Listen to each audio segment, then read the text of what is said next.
Hello good morning दोस्तों, मैं सदाब sir Sanskrit classes में आपका बहुत बहुत स्वागत करता हूं। देखिए, हम लोग 9वां पाठ तक पढ़ चुके हैं। आज हम लोग 10वां पाठ मंदाकिनी वर्णम पाठ पढ़ने जा रहे हैं। इसका पार्ट 1 होगा। मंदाकिनी वर्णम पाठ का ये पार्ट 1 होगा। चलिए, सबसे पहले हम लोग पाठ के परिचय को जान लेते हैं।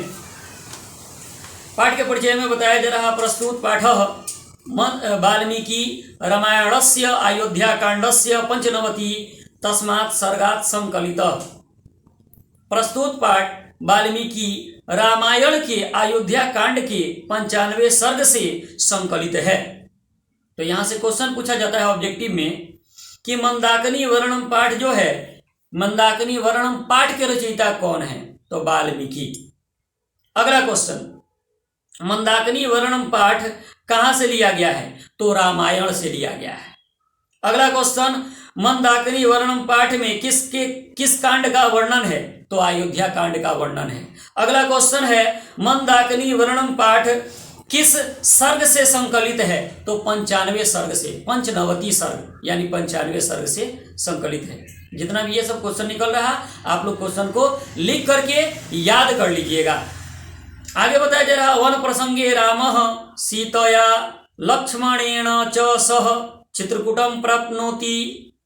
वन प्रसंग में राम, सीता और लक्ष्मण के साथ चित्रकूट पहुंचते हैं। जब राम को वनवास हुआ तो राम, सीता और लक्ष्मण के साथ सबसे पहले चित्रकूट पहुंचे। तो यहां से क्वेश्चन पूछा जाएगा कि वन प्रसंग में राम, सीता और लक्ष्मण के साथ सबसे पहले कहां पहुंचे? तो चित्रकूट पहुंचे। और वहां पर्वत भी है जिसका नाम है चित्रकूट पर्वत। पर्वत का ही नाम है चित्रकूट पर्वत।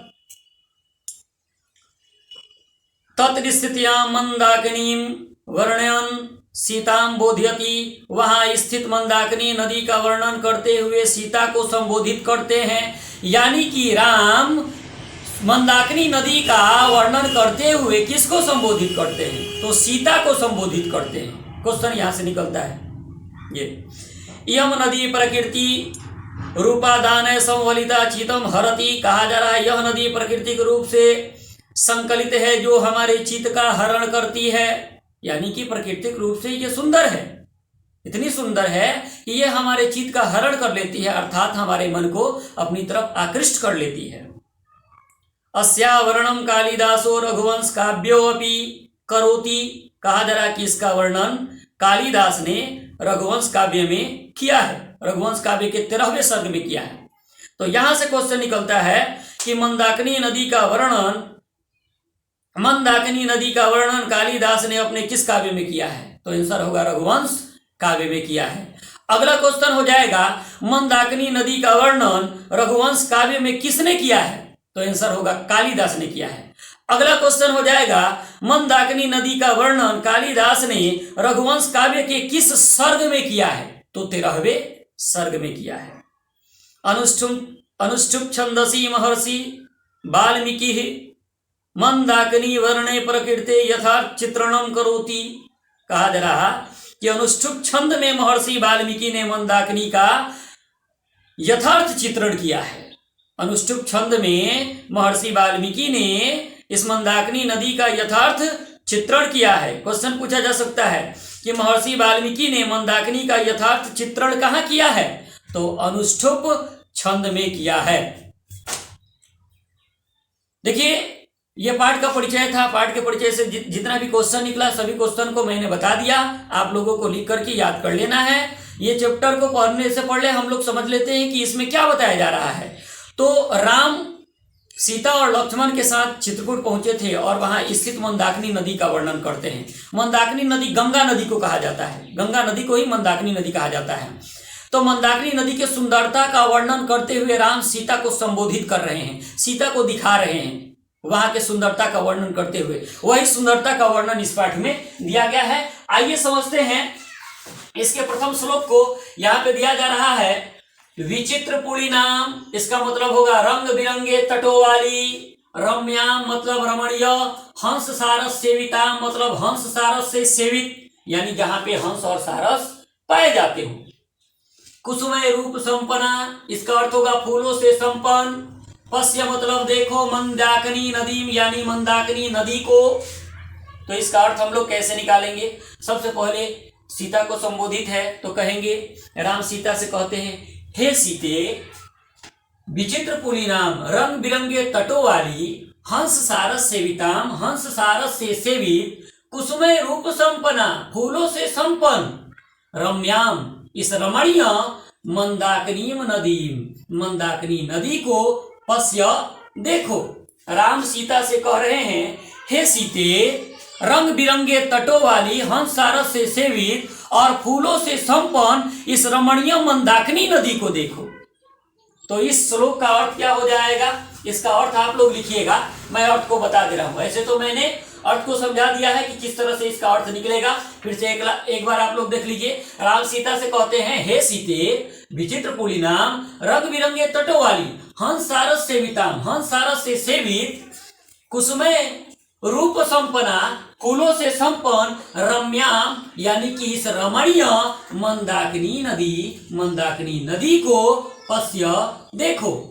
राम सीता से कह रहे हैं, हे सीते रंग बिरंगे तटों वाली फूलों से संपन्न कह रहे हैं, हे सीते रंग बिरंगे तटों वाली हंस सारस से सेवित और फूलों से संपन्न इस रमणीय मंदाकिनी नदी को देखो। ये आप लोग अर्थ लिख लीजिएगा। एक बार फिर से मैं इसके अर्थ को बोल दे रहा हूं, आप लोग अर्थ को लिखिएगा। हे सीते रंग बिरंगे तटों वाली हंस सारस से सेवित फूलों से संपन्न इस रमणीय मंदाकिनी नदी को देखो। दूसरा श्लोक है, आइए दूसरा श्लोक को हम लोग देख लेते हैं। दूसरा श्लोक क्या है? नानाविधय मतलब विभिन्न प्रकार के तट पर उगे हुए। नानाविधय मतलब विभिन्न प्रकार के तट पर नानाविधय मतलब विभिन्न प्रकार के तट पर तिर्रु है उगे हुए। विरताम मतलब घिरे हुए। पुष्प फल द्रुम है यानी कि फूल और फल से लदे वृक्ष। राजंती मतलब होता है सुशोभित होते हुए। राजस्य का मतलब होता है राजाओं के या कुबेर के, राजाओं के या कुबेर के। नलिनीम इव यानी कि पोखर इव माने के समान, सर्वतः माने सभी ओर से। तो ये अर्थ हो गया। आइए इसके अर्थ को निकाल देते हैं। ये तो शब्दार्थ हो गया, हम शब्द का अर्थ बता दिए। अब इसमें क्या कहा जा रहा है? इसमें भी राम सीता से कह रहे हैं, हे सीते नानाविध है विभिन्न प्रकार के तट पर तिर्रु है उगे हुए। पुष्प फल द्रुमे पुष्प और फल से लदे हुए वृक्षों से सर्वतः सभी ओर से वृताम घिरे हुए। राजंतिम सुशोभित होते हुए। राजस्य राजाओं के पोखर के नलिमी व पोखर के समान सुशोभित होते हुए इस मंदाकिनी नदी को देखो। यानी कि राम सीता को संबोधित करते हुए कह रहे हैं, हे सीते विभिन्न प्रकार के तट पर उगे हुए फूल फलों के वृक्षों से सभी ओर से घिरे हुए राजाओं के पोखर के समान प्रतीत होते हुए राजाओं के पोखर के समान सुशोभित होते हुए इस मंदाकिनी नदी को देखो। तो राम सीता को संबोधित करते हुए मंदाकिनी नदी के सुंदरता को दिखाते हुए क्या कहते हैं? एक बार फिर से मैं इसको बता दे रहा हूं, आप लोग अर्थ लिखिएगा। हे सीते विभिन्न प्रकार के तट पर उगे हुए फूल और फलों के वृक्षों से लदे हुए फूल और फलों से लदे वृक्ष। विभिन्न प्रकार के तट पर उगे हुए। राम सीता से कह रहे, हे सीते विभिन्न प्रकार के तट पर उगे हुए फूल और फलों से लदे वृक्षों से सभी ओर से घिरे हुए राजाओं के पोखर के समान सुशोभित होते हुए इस मंदाकिनी नदी को देखो। अगला श्लोक है, अगला श्लोक में भी सीता को ही संबोधित किया जा रहा है। इसका अर्थ देख लेते हैं। मृग यूथनी पितानी। मृग यूथनी मतलब मृग समूह द्वारा, पितानी माने पिए गए, कलु संभाषी माने कि गंदे जल, संप्रतान का मतलब होता है अभी, तीर्थयानी मतलब होता है तीर्थे यानी कि किनारा, तट। रमणीयानी का मतलब होता है रमणीय यानी कि मन को मुग्ध कर देने वाली। रतीम का मतलब होता है प्रेम, संजयंती का मतलब होता है बढ़ाते हैं, और मे का मतलब होता है मेरे, मेरे प्रति या मेरे। देखिए ये मे का अर्थ कुछ और होगा। ये मे जो हम लोग लिखते हैं मे, यानी घर में, विद्यालय में, ये मे अनुस्वार दे दिए। अब मे को हटाएंगे तो ये संस्कृत में मे का अर्थ हो जाएगा मेरे। अब इसके अर्थ को निकालेंगे।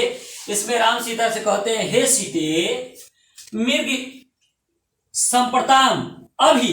देखिए इसका अर्थ इधर उधर से निकलेगा तो थोड़ा आप लोग ध्यान रखिएगा। सीता से कह रहे हैं, हे सीते संप्रताम अभी मृग यूथनी पितानी कलु संभासी।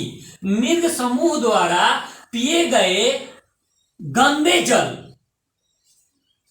तीर्थानी, ये तीर्थे में मेरे प्रति रमणीयानी तीर्थ्यानी, ये रमणीय तीर्थे में मेरे प्रति रति प्रेम को संजंती बढ़ाते हैं। राम सीता से क्या कहते हैं? राम सीता से कहते हैं, हे सीते अभी मृग समूह द्वारा पिए गए जल जो गंदे हो गए हैं, ये रमणीय तीर्थे मेरे प्रति प्रेम को जागृत कर रहे हैं, यानी कि बढ़ा रहे हैं।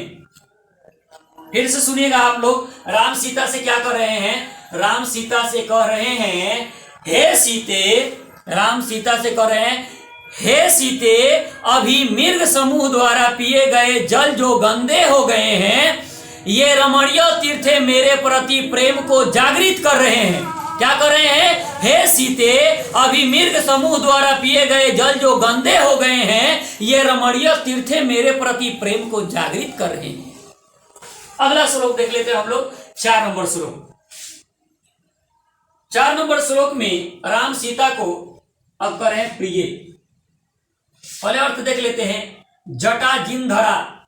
जटा जिनधरा का मतलब होता है जटाधारी, जो जटा को धारण करते हैं।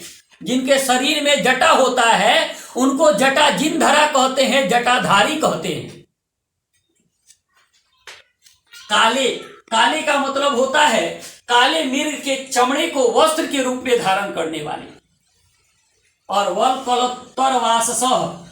कलोत्तर वाससः का मतलब होता है वृक्ष के छाल को वस्त्र के रूप में धारण करने वाले। ऋषिगण अवगाहन्ते स्नान करते हैं। नदीम, नदी में, मंदाकिनी नदी में, प्रिय मतलब प्रिय हो जाएगा। तो इसका अर्थ हम लोग निकालते हैं, देख लेते हैं अर्थ क्या होगा। राम सीता से होकर हे प्रिय, हे प्रिय काले मृग के चमड़े को वस्त्र के रूप में धारण करने वाले जटाधारी। काले मतलब काले मृग के चमड़े को वस्त्र के रूप में धारण करने वाले जटाधारी, और वृक्ष के छाल को वस्त्र के रूप में धारण करने वाले ये ऋषिगण इसी मंदाकिनी नदी में अवगाहन्ते स्नान करते हैं। इसी मंदाकिनी नदी में स्नान करते हैं।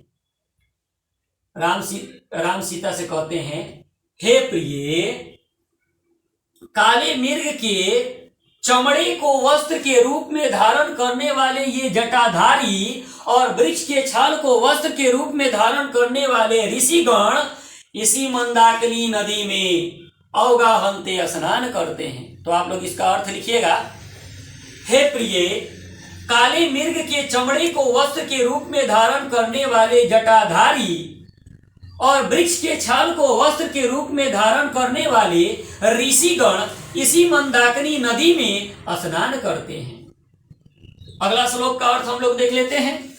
5वां श्लोक है, देखिए आदित्यम का मतलब होता है सूर्य। उपतिष्ठन्ते मतलब आराधना करते हैं। नियम मतलब नियम, ऊर्ध्वबाहुः मतलब नियमा मतलब नियम पूर्वक, ऊर्ध्वबाहुः मतलब दोनों हाथों को उठाए हुए, दोनों भुजाओं को उठाए हुए। एते परे का मतलब होता है ये सभी। विशालाक्षी का मतलब होता है बड़े बड़े नेत्रों वाली, बड़े बड़े नयन वाली, बड़े बड़े आंखों वाली। मुनयः का मतलब होता है मुनिगण। संसित वर्ता का मतलब होता है प्रशंसनीय व्रत वाले, प्रशंसनीय व्रत वाले। तो विशालाक्षी। विशालाक्षी का मतलब होता है बड़े बड़े नयन वाली, यानी कि बड़े बड़े आंखों वाली, बड़े बड़े नेत्रों वाली। राम सीता को विशालाक्षी कह रहे हैं। चलिए इसका अर्थ निकालते हैं। राम सीता को कहते हैं हे विशालाक्षी, यहां से अर्थ निकलेगा हे विशालाक्षी एते परे ये सभी संसित व्रता मतलब प्रशंसनीय व्रत वाले, मुनयः मतलब मुनिगण, नियम पूर्वक ऊर्ध्वबाहुव अपने दोनों हाथों को उठाए इसी मंदाकिनी नदी में आदित्यम उत्तिष्ठन्ते सूर्य की आराधना करते हैं। अपने दोनों हाथों को उठाए इसी मंदाकिनी नदी में सूर्य की आराधना करते हैं। तो राम यहाँ पे सीता से कह रहे हैं हे विशालाक्षी ये सभी प्रशंसनीय व्रत वाले मुनिगण नियम पूर्वक अपने दोनों हाथों को उठाए हुए इसी मंदाकिनी नदी में सूर्य की आराधना करते हैं। तो इस श्लोक का अर्थ हो गया। देखिए इस श्लोक से जितना भी प्रश्नोत्तर है, प्रश्नोत्तर भी किया जाएगा। इससे कुछ क्वेश्चन है जिसको कि हम लोग करेंगे। क्वेश्चन आंसर को आप लोग को सही ढंग से समझ में आना चाहिए। श्लोक सही ढंग से समझ में आ जाएगा ना तो क्वेश्चन किसी भी तरह पूछ देगा तो आप लोग संभाल लीजिएगा, बचेगा नहीं आपसे। तो मैं आपको यही कहूंगा कि जो मैं लाइन बाय लाइन आप लोग को अच्छे तरीके से बताता हूं श्लोक का अर्थ, उसको ध्यानपूर्वक देखिए और समझने का प्रयास कीजिए आप लोग। अगर कोई कमी दिख रही हो तो आप लोग कमेंट करके जरूर बताइए। अगर मेरी वीडियो आप लोग को समझ में आई हो तो लाइक शेयर कमेंट और मेरे चैनल को सब्सक्राइब जरूर कीजिए।